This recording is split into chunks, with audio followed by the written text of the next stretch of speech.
அப்பனே அப்பனே சொன்னா நான் எங்க போயிட்டு வரேன்? ஜிம்முக்கு போயிட்டு வரேன். ஜிம்முக்கா? அண்ணன் பார்த்தல 2 கைதான் கட்டி நெத்தி தான் சுத்தி பார்த்தல ஏரியாவில் நேற்று சமைச்சிக்கும் இவ்வளோ பெரிய பொருள் தான் ஒருத்தன் மயங்கே உண்டான். நேற்று மட்டும் போலீஸ் மட்டும் வரலன்னு வச்சுக்கேன் சிக்கத்தை குத்துருப்பேன் மொத்த பேருக்கும். ஆமா ஏரியாவில் வீட்டாண்ட எதுனா போலீஸ் எதனா வந்தது ஒயின் ஷாப்பில் கூட சாப்புனே சரக்கு அடிக்க முடியல எல்லாம் ஏற்றிட்டானுங்க. 200ரூவான்றானுங்க கிளாஸ் 25 ரூபாயா. துட்டு பசங்களாகிறானுங்க. ஒரு 200 இருந்தா கூட. 200 ரூபாவா? அப்பனே பொருள் எடுத்துன்னு வரேன் ஏரியாவில் போயிட்டு இப்போ சிக்கத்தை நம்ம கொடுக்குறோம். என்னங்கண்ணே ஆண்டா குச்சி காசு வாங்கிச்சு. என்ன அப்பனே? இல்லை நான் சாயந்தரமா நம்ம பார்க்கலாம் சொன்னேன். அப்பனே அண்ணன் பயங்கர சிக்கத்தில் இருக்கிறேன்.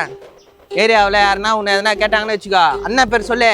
எவனும் விட ஒருத்தவங்க வர மாட்டான். அட்டா அண்ணன் சாயந்தரம் பார்க்கலாம்டா. அட்டா